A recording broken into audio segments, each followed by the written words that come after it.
ராஜாவுக்கு வேற வேலை இல்ல அப்படிங்கிற மாரி நெறைய விமர்சனங்கள் மீண்டும், மீண்டும் வருது. அவர் எப்பல்லாம் வந்து ஏதோ ஒரு படத்துல அவரோட இசைய பயன்படுத்திட்டாங்க அப்படின்னு கேஸ் போடுறாரோ, அப்பல்லாம் வந்து தூற்ற ஆரம்பிக்கிறாங்க சமூக வலைதளங்கள்ல. அவர் வந்து பணத்தாசை பிடிச்சவரு, அவர் வேணும்னே இத பண்ணிக்கிட்டே இருக்காரு அப்படிங்கிற மாதிரியெல்லாம் நெறைய பேர் வந்து அவர திட்ட ஆரம்பிக்கிறாங்க, விமர்சிக்கிறாங்க. சில மாதங்களுக்கு முன்னாடி கூலி திரைப்படத்துல இதே மாதிரியான ஒரு பிரச்சனை வந்துச்சு. கூலி படத்துல வந்து இந்த "வா வா பக்கம் வா" அப்படிங்கிற அந்த பாட்ட வந்து அவங்க பயன்படுத்திட்டாங்க அப்படின்னு ஒரு பிரச்சனை கோர்ட் வரைக்கும் போச்சு. அப்புறம் மஞ்சுமெல் பாய்ஸ் படத்துல வந்து "கண்மணி அன்போடு" அந்த பாட்ட பயன்படுத்திட்டாங்க அப்படின்னு அங்கேயும் அதே பிரச்சனை நடந்தது.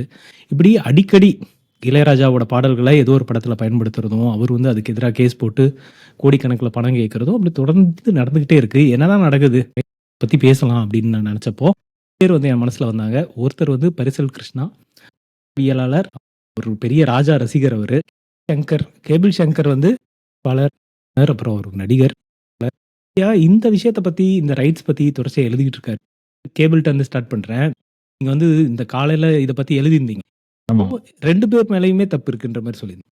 2 விஷயம் என்னன்னா, இந்த காப்பிரைட்ஸ் விஷயம் படி ஒரு கருத்து ஓடிட்டு இருக்கு. இளையராஜா வந்து காசு கேட்கும் போதெல்லாம் வந்து அவர் பணத்தாசை புடிச்சிட்டான்னு சொல்றதும், ம். இன்னொரு பக்கத்துல வந்து பாத்தீங்கன்னா, இல்ல அவர் பணம்லாம் கேட்கல. எனக்கு வந்து ஒரு அங்கீகாரம், ஒரு கர்ட்டசி, நான் ஒரு இசையமைச்சிருக்கேன், என்கிட்ட கர்ட்டசிய நீங்க கேட்கலாம்ல அப்படின்றதுக்காக தான் கேட்கறான்றதும், ஒரு ம். சில தயாரிப்பாளர்கள், இயக்குனர்கள் வந்து நான்லாம் பாட்டு கேட்டா உடனே குடுத்துட்டாருன்னு சொல்றதும், ஒரு மாதிரி ரொமான்டிசைஸ் பண்ணி தான் விஷயம் இருக்கு. பட் அடிப்படையா ஒரு விஷயம் என்னன்னா, ராஜாவுடைய பாடல்கள் ஒரு காலகட்டத்துக்கு முன்னாடி வரைக்கும், நான் சொல்றது வந்து ஒரு ஆரம்ப காலகட்டத்துல வந்து இந்த மாதிரியான ரைட்ஸ், ஐபிஆர்எஸ் இந்த மாதிரி விஷயங்கள்லாம் இல்லாத போது, ஒரு மொத்தமா அந்த படத்துக்கு காசு வாங்கிட்டு அவர் வந்து ரைட்ஸ குடுத்துட்டாரு. இல்ல வித்துட்டாங்க. தேர்ட் பார்ட்டிக்கு வித்துட்டாங்க. அந்த மாதிரி விஷயம் இருக்கு. இப்ப இது வந்து பெரும்பாலான ராஜாவுடைய பழைய பாடல்கள் வந்து அந்த லிஸ்ட்ல இருக்கு. அந்த டைம்ல வந்து ராஜா வந்து எக்கோ நிறுவனம் மாதிரி ஒரு நிறுவனம், ராஜான்னு ஒரு ஃபேன் வச்சுட்டு ஒரு எக்கோ கம்பெனி இருந்துச்சு. அந்த கம்பெனி, இந்த மாதிரி நிறைய கம்பெனி வந்து அவங்களே ஸ்டார்ட் பண்ணாங்க ஆடியோ கம்பெனிக்காக. அவங்க நண்பர்கள் மூலமா ஸ்டார்ட் பண்ணாங்க. இந்த ஆடியோ ரைட்ஸ் விஷயம்ன்றது சிக்னிபிகேஷன் தான். இந்த மாதிரியான இவ்வளவுதான் காசு, இங்கெல்லாம் காசு வரும், இதெல்லாம் வரும்னு யாருக்கும் தெரியாத காலகட்டத்துல இருந்த ஒரு விஷயம் இது. இப்போ ரகுமான் வரும்போது பாத்தீங்கன்னா, அது வரும்போதே எல்லாமே வந்து சிஸ்டமா இருக்கு. அன்னைக்கு வந்து எல்லாமே அந்த அந்த இவங்களுக்கான இசையமைப்பாளருக்கான உரிமை என்ன இருக்கு?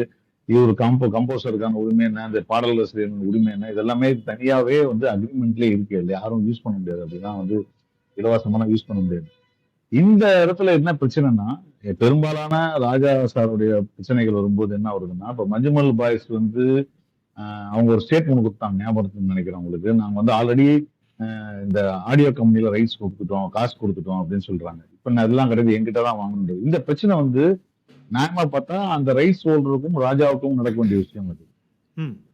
சோ இந்த குழப்பம் இருக்குது. அந்த குழப்பத்தை வந்து ஏதாவது ஒரு விஷயத்துல தீர்த்து தான் ஆகணும். நானு அங்க ஒரு விஷயம் இந்த விஷயத்துல ஒரு விஷயம் சொல்லிடுறேன். இந்த விஷயத்துல என்ன மாதிரியான ஒரு விஷயம் கேஸா போட்டிருக்குன்னா, ஏன்னா இப்ப வந்து இந்த தயாரிப்பாளர் வந்து குட் பை டெக்லிக்கு யூஸ் பண்ண சாங்ஸ் வந்து நாங்க வந்து ரைட்ஸ் வாங்கிட்டோம்.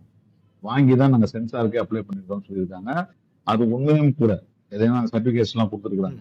ஆனால் இப்போ என்ன கேஸா என்ன வந்திருக்குன்னு கேட்டீங்கன்னா, என்னுடைய பாடல்களை நீங்க பயன்படுத்துறது ஓகே. அதோடைய ஒரிஜினாலிட்டியை கெடுத்து வேற விதமான ஒரு ஆர்குமெண்டேஷன் பண்றாங்க இல்லையா? அது பண்ணது தவறு அப்படின்னு தான் அந்த கிளாஸ் இருக்குதுல்ல. இப்போ வெறும் காப்பிரைட் மட்டும் இல்ல. என்கிட்ட கேக்குறேன். என்னுடைய ஒரிஜினல் பாடலை நீங்க வாங்குறது பிரச்சனை வேற. அதை பயன்படுத்துறது பிரச்சனை வேற. ஆனா அதோட ஒரிஜினாலிட்டியை நீங்க வந்து மாத்தி அமைச்சுக்கிறதுக்கு என்கிட்ட அனுமதி வாங்கணுன்றது ஒண்ணு இருக்கு அதுல.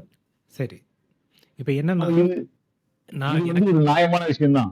ஏன்னா ஒரு இசையமைப்பாளருடைய கற்பனைய அவரு பண்ண விஷயத்த நீங்க ரைட்ஸ் வாங்கிட்டீங்கப்பா, சரி ஓகே. அதை நீங்க நான் மாத்திக்கிறேன்றதுக்கு யாரோட அனுமதி வேணும்? கண்டிப்பா வேணும் இல்லையா? நீங்க ரைட்ஸ் வாங்கிட்டதுனால நம்ம பண்ணக்கூடாதுன்னு இல்ல. Correct, correct.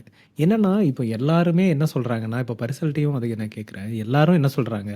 நாங்க வந்து இதுக்கு அனுமதி வாங்கிட்டு தான் யூஸ் பண்றோம் அப்படிங்கிறாங்க. அப்போ ராஜா என்ன சொல்றாரு? என்கிட்ட வாங்கல அப்படிங்கிறாரு திரும்ப திரும்ப. அவங்க வந்து இதுக்கு இந்த இந்த இது வந்து யாருகிட்ட காப்பிரைட் இருக்கோ, நாங்க அவங்க கிட்ட தான் வாங்க முடியும். ஒவ்வொரு வாட்டியும் 2 பேர்கிட்ட போய் வாங்க முடியாதுல்ல. 2 பேர்கிட்ட பே பண்ண முடியாதுல்ல ஒரே பாட்டுக்கு. அப்ப அது அது பிரச்சனை தானே!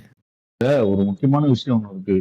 இது நம்ம இப்ப எல்லாருமே தெரிஞ்சுக்க வேண்டிய விஷயம். இப்ப நான் சமீபத்துல கிராஸ் பண்ண விஷயம். இப்ப வந்து பாத்தீங்கன்னா, நீங்க ஒண்ணும் இல்ல. இளையராஜா பாடல்கள நிறைய உபயோகப்படுத்தப்பட்ட ஒரு படம் வந்து பாத்தீங்கன்னா, இந்த சர்க்கஸ் மெகந்தி சர்க்கஸ் படம் இருக்கு, ஆமா, ஞாபகம் இருக்குங்களா? ஆமா, ஆமா. அந்த மெகந்தி சர்க்கஸை போய் இன்னைக்கு போய் நீங்க வந்து ஓடிடில போய் பாருங்க. ம். அந்த ஓடிடில எந்த பாடலுமே இளையராஜா பாடல் இருக்காது. அப்புறம்? நீங்க ஒரே ட்ரை பண்ணி பாருங்க, அந்த பாட்டு இருக்கவே இருக்காது. சரி. ஏன்னா அந்த பாடல்கள் காப்பிரைட் படி, இப்ப ம். நான் வந்து ஒரு அமேசானுக்கு வந்து ஒரு கண்டென்ட் அனுப்புறேன். இப்ப நான் வந்து இப்ப காமு காப்பின்னு படம் போன வாரம் ரிலீஸ் பண்ண, உங்களுக்கு தெரியும். அதுல வந்து ஒருத்தன் வந்து ரோட்ல போகும்போது முணுமுணுக்குறான். உங்கள் பொன்னான கைகள் பொண்ணாகலாமான்னு ஒருத்தன் முணுமுணுக்குறான். முணுமுணுக்கிறத எனக்கு பிளாக் பண்ணாங்க அப்படி. குவாலிட்டி கண்ட்ரோல்ல. ஓ! அடுத்தது தங்கச்சி என் தங்கச்சின்னு ஒருத்தன் பேசினான். இது ஒரு பாட்டுடைய வரி. சரி. ஒருத்தன் பாடினான். இன்னொரு பாட்டுல எந்த பாட்டுன்னு உங்களுக்கு ஐடென்டிஃபை பண்ண முடியல. ஆனாலும் ஏற்கனவே வந்து ஒரு பாடலுடைய அடையாளம் இருக்குன்றதுக்காக அந்த பாட்டையும் எனக்கு வேணாம்னு சொல்றாங்க. ம். சோ இப்படி இது எல்லா இடத்துலயும் காப்பிரைட்ன்றத வச்சு காசு பண்றதுக்கு வந்து எல்லாருமே வந்து இப்போ வந்து கேஸ் போட ஆரம்பிச்சிட்டாங்க. அது எளியவர்களா இருந்தா ரொம்ப ஈஸி. இப்ப ஏன் பெரிய பெரிய நிறுவனங்கள்லாம் இதுக்கு பயப்படுறாங்கன்றதுக்கு காரணம் என்னன்னா, இப்ப நான் ஒரு பெரிய நிறுவனத்துல வந்து இந்த படத்தை நான் கொடுக்குறேன். ம். கொடுத்த உடனே என் படத்து பாட்டை நீங்க உங்களுடைய பிளாட்ஃபார்ம்ல போட்டீங்க ம். அப்படின்னு சொல்லி அவங்க மேல வந்து கோடிக்கணக்கான ரூபாய் கேஸ் போடுறதுக்கான வாய்ப்புகள் ஜாஸ்தி இருக்கு. ஓ! சோ அப்ப நீங்க எனக்கு வேணாம், ஒண்ணு நீ ரைட்ஸ் வாங்கிட்டு வா, இல்லன்னா நான் அந்த பாட்டை எடுத்துடு, இல்ல வேற பாட்டு போட்டு கொடு அப்படின்றது ஒரு சிஸ்டம் ஆயிடுச்சு. இன்னொரு உதாரணம் வந்து இப்போ என்னுடைய நண்பர் ஒருத்தர் வந்து என்னுடைய ஓடிடில ஒரு படம் ரிலீஸ் ஆச்சு. அது ஒரு சிறு முதலீட்டு படம். மொத்தமே படம் வந்து ஒரு 30 லட்சம் ரூபாய் எடுத்திருப்பாங்க. ஒரு ஆட்டுக்குட்டியை தேடி அலையிற ஒரு குழந்தைகளுடைய கதை அது. ரொம்ப நல்ல படம் அது. பெருசா படம் தியேட்டர்ல வந்தபோது ஓடல.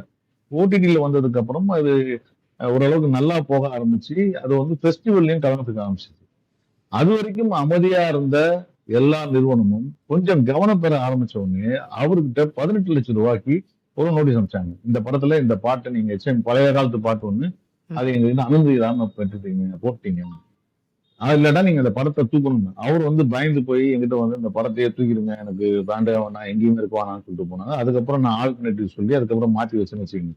சோ இந்த மாதிரி எளியவர்களா இருந்தா இந்த சட்டத்தை வந்து ரொம்ப ஈஸியா ஃபாலோ பண்றாங்க. அதே போல ராஜா சார் வந்து இவர் கேட்டா பாட்டு கொடுத்துட்றாங்க. இவர் வந்து எனக்கு வந்தா ஈஸியா கொடுத்துட்டாங்க, என்னை யாரும் கேட்கல அப்படிலாம் கிடையாது. அது வந்து பாட்டு கொடுக்கறது கொடுக்காதுன்றது அவங்களுடைய உரிமை. ஏன்னா அது அவங்க பாட்டு. அதற்கு இன்னொரு உதாரணம், நாங்க ஒரு நண்பர்கள்லாம் சேர்ந்து ஒரு கதை ஒண்ணு ரெடி பண்ணோம். இளையராஜாவுடைய 5 முக்கியமான பாடல்கள் எடுத்துட்டு அந்த பாடல்களுக்கு பின்னணியான ஒரு கதை ஒண்ணு ரெடி பண்ணி, ராஜா பாடல்களை மட்டுமே முன்வைத்து அவர்கிட்ட போய் இந்த கதையை சொல்லி பேசி, இந்த படத்தை நாங்க வந்து ரைட்ஸ் வாங்கி உங்ககிட்ட இருந்து எவ்வளவு ரைட்ஸ் உரிமை வாங்கி தான் பண்ண போறோம், நீங்க எனக்கு அனுமதி தரணும்னு கேட்டபோது அவர் வேற ஒரு நிறுவனத்தை காட்டி விட்டாரு. இந்த வேற ஒரு நிறுவனத்தை காட்டினோம்னா அவங்க தான் வந்து இது எல்லாத்தையும் பேசுறாங்க. கிட்டத்தட்ட ஒரு பெரும் தொகையை கேட்டாங்க. நாங்க வந்து எங்க படத்துடைய பட்ஜெட் சொன்னோம், இவ்வளவுதான் இருக்கு சார், இவ்வளவுதான் பண்ண முடியும் அப்படின்னு எல்லாம் சொன்னோம். ஏன்னா அவருடைய வியாபார சாத்தியங்கள் இருக்கு இல்லையா, என்ன இருந்தாலும் இண்டிபெண்டன்ட் ஃபிலிமா இருக்கிறதுனால இதெல்லாம் சொன்னதுக்கு அப்புறம் கூட வந்து அவங்க ஒரு தொகை சொன்னாங்க. சோ நாங்க அந்த அவர் கேட்டதை பத்தி எந்த வருத்தமும் இல்லை. ஏன்னா அதை வாங்கிதான் நாங்க பண்ணணும்னு முடிவு பண்ணிட்டோம். இல்ல, சோ அதனால நாங்க அந்த ப்ராஜெக்டை டிராப் பண்றோம் இப்போதைக்கு. அது அஃபோர்ட் ஆகும்போது பார்க்கலாம் சொல்லிட்டு. சோ இதுல ஏன் அவர் கொடுக்கல, அவர் கேட்கறது நியாயம் இல்லை அப்படின்லாம் நினைக்கிறதே இல்லை. ஏன்னா அது அவருடைய பாடல், அவருக்கு உரிமை இருக்குது. அந்த உரிமையை கொடுக்கறதுக்கான விருப்பம் இல்லையோ அவருடைய இஷ்டம். அதனால அவர் கேட்கறது தவறு கிடையாது. இப்ப என்னன்னா, நீங்க அப்படி சொல்றீங்க. பெருசா நீங்க இதுக்கு சொல்லுங்க. இப்போ உரிமைய அப்போ அந்த உரிமை வந்து இப்ப எல்லாரும் என்ன சொல்றாங்க, அவரு காசு வாங்கிட்டு தான் அந்த பாட்டு போட்டாரு. அப்போ அதுல தயாரிப்பாளருக்கு தானே உரிமை இருக்கணும். தயாரிப்பாளர் தான் ஒரு படத்துக்கு எல்லா செலவையும் பார்த்துக்கிறாரு. இவருக்கு சம்பளம் குடுத்துட்டாரு. சம்பளம் குடுத்ததுக்கு இவரு ஒரு வேலை செஞ்சுட்டாரு. அதுக்கப்புறம் அதோட உரிமை அவருக்கு தானே இருக்கணும். எதுக்கு இப்போ வந்து இவரு கேட்கிறாரு அப்படின்னு தானே எல்லாருமே ஒரு விமர்சனத்தை முன்வைக்கிறாங்க. ஐபிஆர்எஸ்னு ஒன்று இருக்குது, அதிலிருந்து ஆரம்பிக்கணும். இந்தியன் பெர்ஃபார்மிங் ரைட்ஸ் சொசைட்டின்னு சொல்லிட்டு நீ எந்த ஒரு இன்டெலெக்சுவல் ப்ராப்பர்ட்டி ரெடி பண்ணாலும் இந்த மியூசிக்கை பொறுத்த வரைக்கும் ஐபிஆர்எஸ் தான் பார்த்துட்டு இருந்தது. எஸ்பிபி வந்து அங்கே ஒரு ஃபங்க்ஷன் வைக்கும்போது அவர் நோட்டீஸ் கொடுத்துட்டாருன்னு பிரச்சனை வரும்போது, நான் அப்போ ஒர்க் பண்ணிட்டு இருந்த கம்பெனிக்காக இளையராஜா சைடு எல்லாத்தையுமே பேட்டி எடுத்துட்டேன். அவரோட அட்வொகேட்டு லக்ஷ்மண் சுதி, அவர் தான் ஆர்கெஸ்ட்ரா சங்கத்துக்கு தலைவர், தமிழ்நாடோட ஆர்கெஸ்ட்ரா சங்கத்துக்கு ராமன் லக்ஷ்மண் அவர் தான் தலைவராக இருந்திருக்காரு. ஸோ ஆர்கெஸ்ட்ராஸ் எல்லாம் எப்படி நடக்குது, எங்கே ஏதோ மண்டபத்திலலாம் பாடுறாங்க இல்லையா, ஸோ அவங்க எப்படி நடக்குதுன்னு சொல்லி அவங்ககிட்ட போய் பேசுறது, ராஜா சைடில் போய் பேசுறதுன்னு நிறைய ட்ரை பண்ணேன். ராஜா சைடில் அட்வொகேட்டை பேசிக்க சொல்லிட்டாங்க, பிரதீப் நினைக்கிறேன் அவர் பேர். எஸ்பிபி சைடில் பேசலான்னு ட்ரை பண்ணும்போது அவர் ஃபாரின் இருந்தார், மெயில் அனுப்ப சொன்னாங்க. மெயில் அனுப்பிச்சேன், நான் இந்தியா வந்துட்டு பேசுகிறேன்னு சொன்னார். அதுக்கப்புறம் வந்துட்டு பேச முடியல. ஸோ அவரோட வெர்ஷன் கேட்காம அதை பப்ளிஷ் பண்ணக்கூடாதுன்னு சொல்லிட்டு நான் அதை பப்ளிஷ் பண்ண முடியல. அந்த சமயத்தில் நிறைய விஷயம் எனக்கு தெரிஞ்சுது.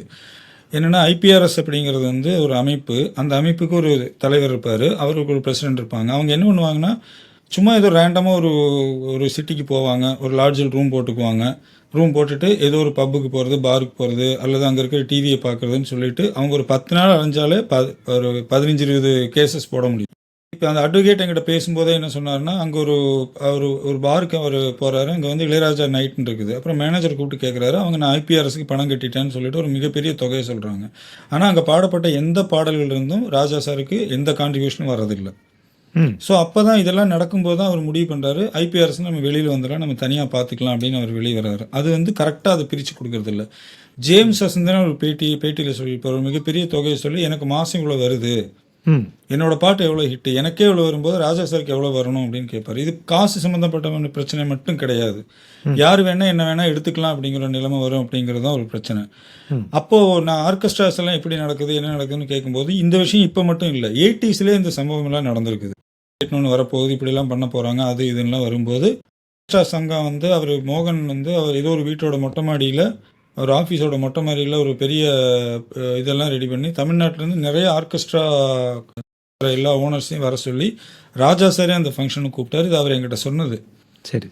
ராஜா சார் உள்ளே வந்து உட்காந்த உடனே எதுக்கு இத்தனை பேரை கூப்பிட்ருக்கீங்கன்னு இந்த மாதிரி விஷயம்னா, உங்கள்கிட்டலாம் என்ன கேட்டேன் நான், நீங்கள் 2000-5000க்கும் வாடகை கட்ட வழி இல்லாமல் பெட்டியை தூக்கிட்டு பியானோவையும் தவளையும் தூக்கிட்டு இப்போ ஆர்கெஸ்ட்ரா நடத்திட்டு வரீங்க, 10,000க்கு நடத்துவீங்க, கையில் 500-1000 மிச்சம், நான் இதை கேட்கல. இப்போ நிறைய பக்கம் ஆர்கெஸ்ட்ரான்னு வைக்கிறாங்க, டிக்கெட் வாங்கிட்டு நடத்துகிறாங்க, அப்போ தான் அதெல்லாம் ஸ்டார்ட் ஆகுது. தேர்த்து விழாவோ அல்லது இந்த மாதிரி ஃபங்க்ஷன்லாம் பப்ளிக் அப்படியே போய் கலந்துக்கலாம், அதை பற்றி நான் பேசவே இல்லை. ஒரு பெரிய ஹோட்டலில் ஒரு ஃபங்க்ஷன் வைக்கிறாங்க, ஒரு டிக்கெட் 500-1000 விற்கிறாங்க, அங்கெல்லாம் பாடல்களை பயன்படுத்துகிறாங்க, அதை முறைப்படுத்துறதுக்காக தான் இதெல்லாம் பண்ணுறேன், உங்கள்கிட்ட நான் எதுவும் கேட்கலப்பான்னு சொல்லிட்டு அவர் வந்துட்டாருன்னு அவர் சொன்னார்.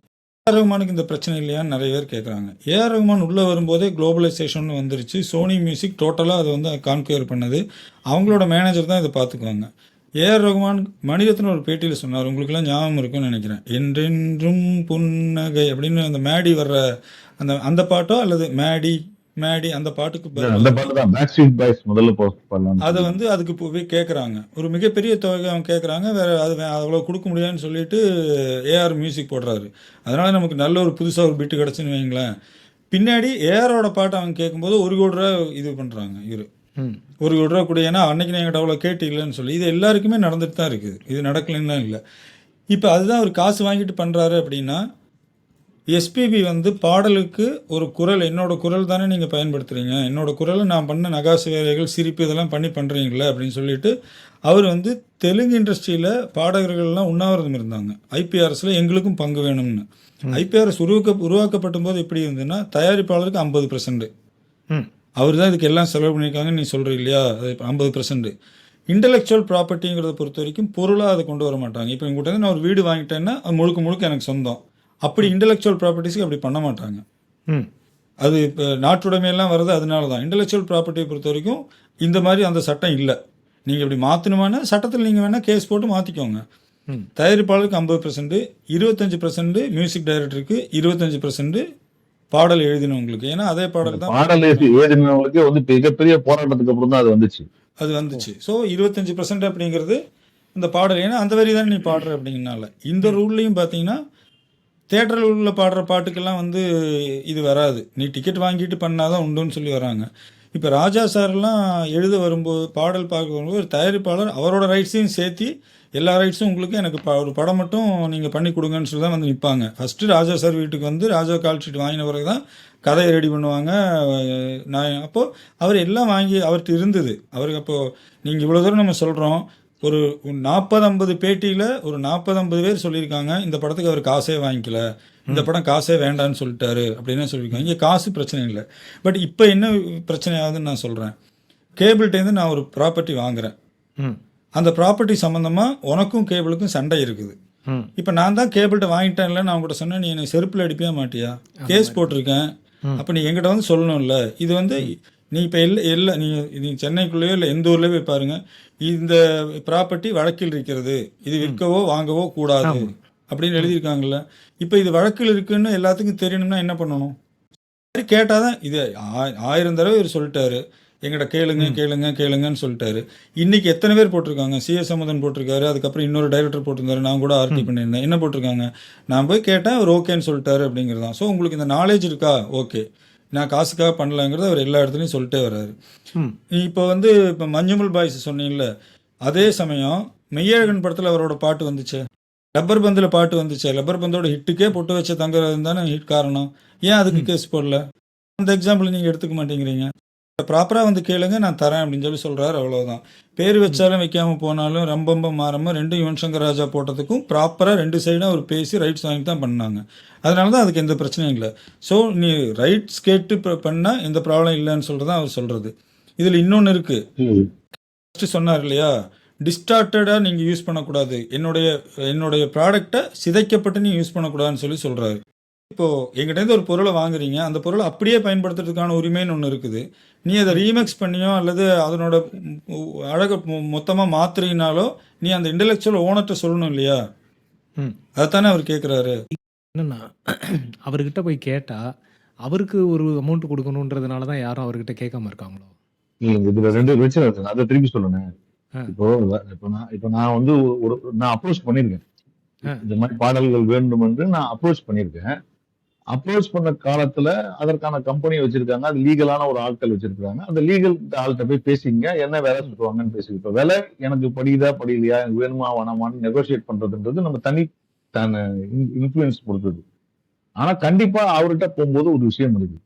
இதுல ஒரே ஒரு கிளாரிட்டி என்னன்னா, பெரும்பாலும் 2000க்கு அப்புறம் வந்த பாடல்கள்ல வந்து பெரிய பிரச்சனைகளே வந்ததில்லை. நீங்க நல்லா கவனிச்சு பாத்தீங்கன்னா 2000, 2010க்கு அப்புறம்லாம் வந்த பாடல்கள்ல வந்து இந்த காப்பிரைட் பிரச்சனை பத்தி நிறைய பேசினதே கிடையாது. ம். இதெல்லாம் இதுக்கு முன்னாடியான பாடல்கள். இதுலதான் அந்த உரிமைகள் பிரச்சனை வந்து அவருக்கும் இருக்கு, ஆடியோ கம்பெனிக்கு இருக்கு. அந்த ஆடியோ கம்பெனி மேல அவர் கேஸ் போட்டிருக்காரு, இது தனியா ஓடிட்டு இருக்கு. இப்போ அந்த பழைய பாடல்களை யூஸ் பண்ண போகும்போதுதான் இந்த பிரச்சனை வருது. நீ அந்த பாட்டை யூஸ் பண்ணா இப்ப என்கிட்ட வாங்குறியா அவங்ககிட்ட வாங்குறியா அப்படின்னு ஒரு கேள்வி இருக்கு. இது வந்து கிளாரிட்டி பண்ண வேண்டிய நெசசிட்டி ஒண்ணு இருக்கு. அது மட்டும் இல்லாம இந்த பெரிய படங்கள் இப்போ இப்ப இப்ப லப்பர் பந்து படங்கள் எல்லாம் வந்து பாத்தீங்கன்னா அந்த பாட்டு யூஸ் பண்ணிருக்காங்க, அனுமதி இல்லாம எல்லாம் பண்ணிருக்கவே மாட்டாங்க. கண்டிப்பா தெரியும். இன்னைய பொறுத்த வரைக்கும் இந்த கடந்த ஒரு 5 வருடங்கள்ல வந்து யாரெல்லாம் பாடல்கள் பயன்படுத்துறாங்களோ, யாரெல்லாம் டிஜிட்டல் டெக்னாலஜி எந்த அளவுக்கு வளர்ந்துருச்சுன்னு தெரியுதோ.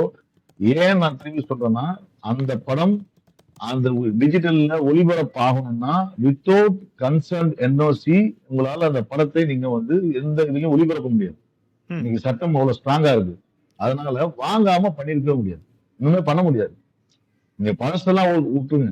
இன்னைக்கு நான் கடந்த 5 வருடங்கள்ல டிஜிட்டல் பெரிய நிறுவனங்கள் உள்ள வந்ததுக்கு அப்புறம், ஏன்னா இன்டர்நேஷனல் நிறுவனங்கள் இருக்கிறதுனால இவங்க எல்லாருமே அந்த காப்பிரைட்ல ரொம்ப ஸ்ட்ராங்கா இருக்காங்க. நீ ஒண்ணு இல்லைங்க, உங்க ஒரு டெலிவிஷன் லோகோ தெரிஞ்சா கூட அவங்க கிட்ட என்ஓசி கேக்குறாங்க. நீ எனக்கு அதே போல பேங்க் லோகோ காட்டினான்னு கேக்குறாங்க. இப்ப அந்த அளவுக்கு ரொம்ப ஸ்ட்ராங் ஆயிருச்சு. அதனால விற்க முடியாது. இப்ப நான் ப்ராடக்ட் எடுத்துட்டு போய் விற்க முடியாது. இப்ப நாளைக்கு வந்து அஜித் படமா இருக்கிறதுனால இன்னைக்கு நம்ம இவ்வளவு எல்லாம் பரபரப்பா பேசுறாங்க, ஏதோ அநியாயம் பேசிட்டு இருக்காங்க. லப்பர் பந்து வந்த போது யாருமே கேட்கல, அவரும் கேட்கல. ஏன்னா அது கரெக்டான முறையில் நடந்திருக்குது. அதனால அது கரெக்டா இருக்கு. இதுல எல்லாமே இந்த படத்துல யூஸ் பண்ண பாடல்கள் எல்லாம் பாத்தீங்கன்னா பழசு, எல்லாமே ரொம்ப பழசு. பட் அவங்களுக்கு தெரியாதா இதுல டிஸ்பியூட் இருக்குன்றது? அதுதான் சொல்றேன். அதுதான் அவங்க வந்து இப்போ ஆடியோ கம்பெனி இருக்காங்க, ஆடியோ கம்பெனில போய் கேட்காங்க, எங்கிட்ட இருக்குங்க, இந்தாங்க ஒரு அமௌண்ட் கொடுங்க, கொடுத்துருவாங்க. So as per the paper NOC accepted. அந்த அக்செப்டட் பேப்பர் தான் சென்சார்ல கொடுத்துட்டாங்க. இப்ப ராஜா கேட்கிறாரு. இப்ப ராஜா அதனாலதான் அதை அப்படி கேட்கல, என்னுடைய பாடலை நீ அப்படியே பயன்படுத்தி இருந்தா பரவாயில்ல, அதை சிதைத்து நீங்க வந்து பயன்படுத்தி இருக்கிறது தவறு, அதுக்கு எங்கிட்ட உரிமை வாங்கணும்னு கேட்கிறாரு. அது நியாயம் தானே? இல்ல அப்படியே பயன்படுத்துறதுனாலும் அந்த விஷுவல்ஸ் இல்லாம பயன்படுத்துறதா இருந்தாலும் ராஜாட்ட அனுமதி வாங்கணும்ன்றாங்க ஆஸ் பர் அந்த ஐபி. இப்போ ஒரு விஷயம் நான் சொல்றேன். இப்போ கேபிள் சொன்ன மாதிரியே தான் திருவண்ணாமலையில் அந்த ஃபங்க்ஷனை லைவ் பண்ணிட்டு இருக்கேன் நான். லைவ் பண்ணும்போது ஒருத்தரோட மொபைல் ஃபோனில் ஒரு ரிங்டோன் வந்துச்சு, உடனே பிளாக் பண்ணிட்டான் யூடியூப்காரன். அல்காரிதம், நீ வந்து இதெல்லாம் காப்பிரைட்டே விட்டுரு, அல்காரிதமே அதை பிடிச்சி ஓகே இது போட முடியாது அப்படின்னு சொல்லிடும். இன்னொரு உதாரணம் சொல்கிறேன். ஒரு நியூஸில் ஏதோ கடல் அரிப்பு வந்திருக்குன்னு ஒரு நியூஸில் பேக்ரவுண்டில் ஒரு குட்டி மியூசிக்கு, அந்த மியூசிக்கு லண்டனில் ஒரு லேபிள் கம்பெனி இந்த மியூசிக் எங்கிட்ட தான் இருக்குன்னு சொல்லி 15 லட்சம் ரூபா கேட்டு மெயில் அனுப்புகிறான். எத்தனை 3 வருஷம் முன்னாடி 4 வருஷம் முன்னாடி போட்ட நியூஸு. அப்புறம் அவன்கிட்ட நெகோஷியேட் பண்ண வேண்டியதாக இருக்குது. மதன் கௌரி ஒரு வீடியோவில் சொன்னார்ல, அவர் வந்து பள்ளி, இப்போ நான் இதை சொன்னேன்னா உனக்கு காப்பிரைட் வரும். அது பள்ளிக்கட்டு சபரிமலைக்கு நீ ஏன் சொல்றீங்கள, சொல்லுங்க பாடாதீங்கன்னு ஏன் சொல்ற? அதை வந்து 2 வரி தான், அந்த பள்ளிக்கட்டு சபரிமலைக்குன்னு மட்டும் சொல்லியிருக்க, அப்படி அவ்வளவுதான். யூடியூப்ல வந்துருச்சு. ம். நீ தங்கச்சி என் தங்கச்சி அவ்வளவுதான். அவ்வளவுதான். நீ இப்போ இவ்வளவு தூரம் இதுக்கு இது இந்த இந்த விஷயம் தெரியாத பசங்கள்லாம் எழுதுறாங்கல்ல, அதை பார்க்கும்போது தான் வந்து நமக்கு என்ன சொல்றது ஒன்றும் புரிய மாட்டேங்குது. அவங்க ரெகுலரா பார்க்குற பரிதாபங்கள்ல கடந்த 6 மாசமா கோபி சுதா கிட்ட சொல்ற அப்படி, ஏப்பா நீ பாடி தொலைக்காதப்பா, எல்லா காசையும் பிடுங்கிட்டு போயிடுவான், நீ என்னன்னு சொல்லு, நான் வாயில மியூசிக் போடுறேன் அப்படிங்கிறப்ப. முதல்ல எல்லாம் பாட்டு பாடிட்டு இருந்தாரு கோபி, ஆமா. நல்லா பாடுவாரு, நமக்கு கோபியோட சாங் ரொம்ப பிடிக்கும். இப்போ பாட்டை அந்த டியூன்ல பாடாம வேணுன்ட்டு அதிஷா வந்தாரு, கேபிள் போயிட்டாரு, அப்பதான் நின்னானே இப்படின்னு எதையோ சொல்ற அப்படி. ஏன் அதை சொல்ற அப்படி அப்படின்னு கொஞ்சம் யோசிச்சா எல்லாத்துக்குமே தெரியும். எதையும் யோசிக்கல. இளையராஜா பாடினா கேட்பாரு, பாத்ரூம் பாடினா காசு வாங்குவாரு, என்னென்ன பேசுறதுன்னு ஒரு இன்னொரு விஷயம் ஒண்ணு இங்க யாருக்குமே ரீல்ஸ் ஜெனரேஷனுக்கு புரிய மாட்டேங்குது.